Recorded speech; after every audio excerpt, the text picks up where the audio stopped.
Brought to you by Penguin.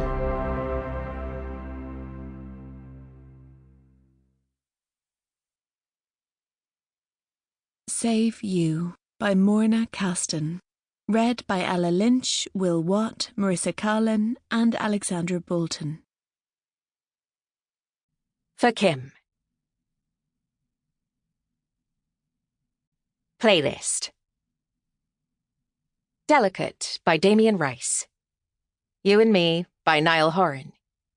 Lonely featuring Lil Wayne by Demi Lovato. Dress by Taylor Swift. You Are by Got7. Never Be the Same by Camila Cabello. Sticky Leaves by Lin Ying. Lights On by Shawn Mendes. If I Be Wrong by Wolf Larson. No Promises featuring Demi Lovato. Acoustic by Cheat Codes. Chapter 1. Lydia. James is drunk, or coked up, or both. It's been 3 days since anyone could really talk to him. He's just been on one long bender in our sitting room, draining bottle after bottle, and acting like nothing's happened. I don't understand how he can be like this. Apparently, he's not even interested in the fact that our family is now in ruins. I think it's his way of grieving. I give Cyril a sideways glance. He's the only other person who knows what's happened. I told him at his party, the night that James got off his face and snogged Elaine in front of Ruby's very eyes. Somebody had to help me get James home without either Percy or Dad spotting the state he was in.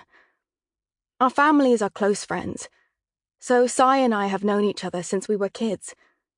And even though Dad made me promise not to tell anyone about Mum before the official press release goes out, I know I can trust him, and that he'll keep the secret.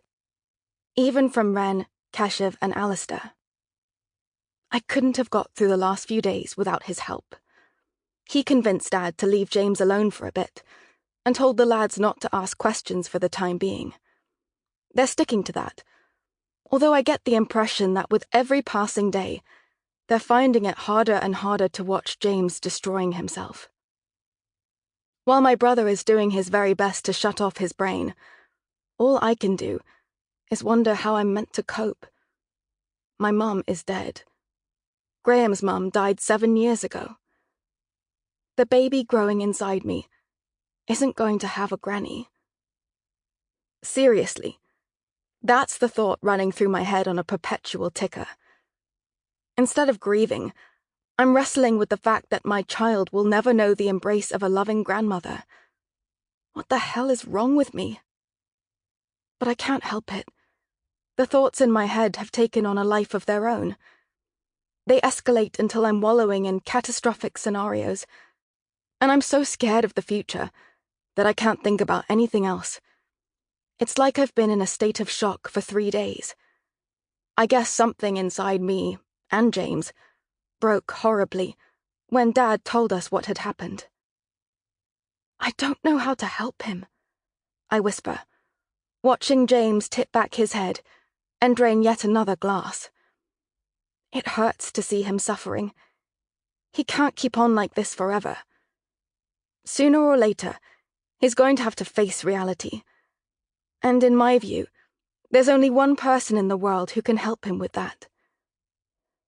I pull out my phone for the squillionth time and call Ruby's number, but she doesn't pick up.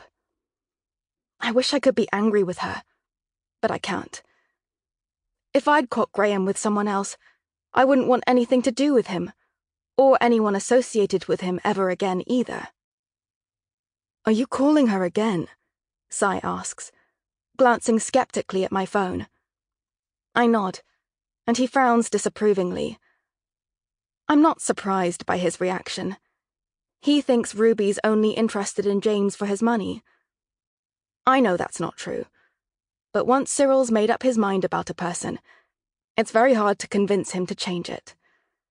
And I might find it frustrating, but I can't resent him for it. It's his way of taking care of his friends. Sample complete. Ready to continue?